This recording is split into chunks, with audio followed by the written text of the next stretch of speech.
नमस्कार मंडळी, आजच्या व्हिडिओमध्ये आपण गूळ खाण्याचे आरोग्यदायी फायदे काय आहेत ते पाहणार आहोत। व्हिडिओ शेवटपर्यंत नक्की पहा। हिवाळ्यात गूळ खाण्याचे 10 असे उत्तम फायदे काय आहेत ते आता आपण पाहूयात। हिवाळ्यात गूळ खाणे तुमच्यासाठी सर्व प्रकारे फायदेशीर आहे। जिथे गूळ शरीरात उष्णता आणतो तिथे निरोगी राहण्यासाठी त्याचे सेवन अधिक महत्त्वाचे मानले जाते। अनेकदा असे दिसून आले आहे की अनेकांना अन्न खाल्ल्यानंतर काहीतरी गोड खावेसे वाटते। अशा परिस्थितीत साखरयुक्त मिठाईऐवजी गुळाचे सेवन केल्यास ते आरोग्यासाठी चांगले असते आणि हिवाळ्यात ते शरीरासाठी फायदेशीर असते आणि शरीरात उष्णता टिकून राहून पचनशक्तीही चांगली राहते। चला तर मग जाणून घेऊया हिवाळ्यात गूळ खाण्याचे महत्त्वाचे 10 आरोग्यदायी फायदे।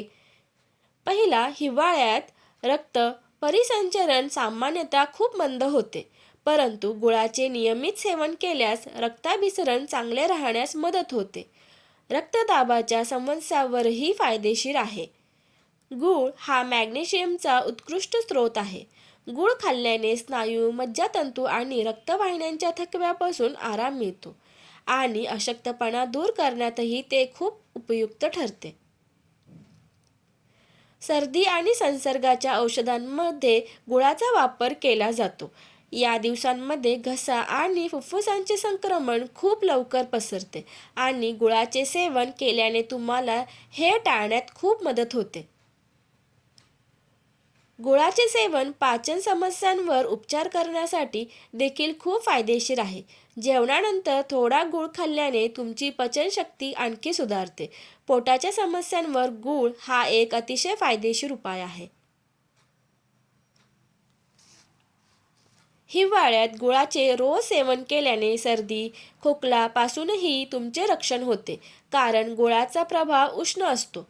त्यामुळे थंडीच्या दिवसात याचे सेवन करणे तुम्हाला उबदार ठेवण्यासाठी खूप प्रभावी आहे। या दिवसात रोज गुळासोबत आले खाल्ल्याने सांधेदुखीत आराम मिळतो। सांधेदुखीची समस्या असल्यास आल्यासोबत गुळाचा वापर करणे खूप फायदेशीर ठरते।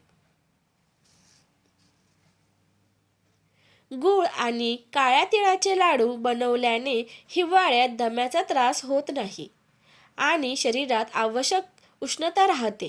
म्हणूनच दम्याच्या उपचारात गूळ खूप फायदेशीर आहे। गूळ आणि तूप एकत्र खाल्ल्याने समस्येपासून सुटका मिळते। कानदुखीवर गुळाचे सेवन करणे खूप फायदेशीर आहे।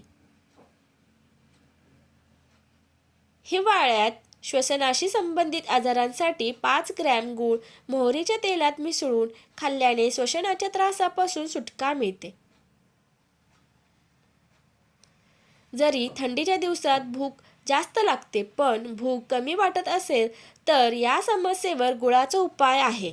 गूळ खाल्ल्याने तुमची भूक मोकळी होईल आणि पचनक्रिया व्यवस्थित सुरू होईल।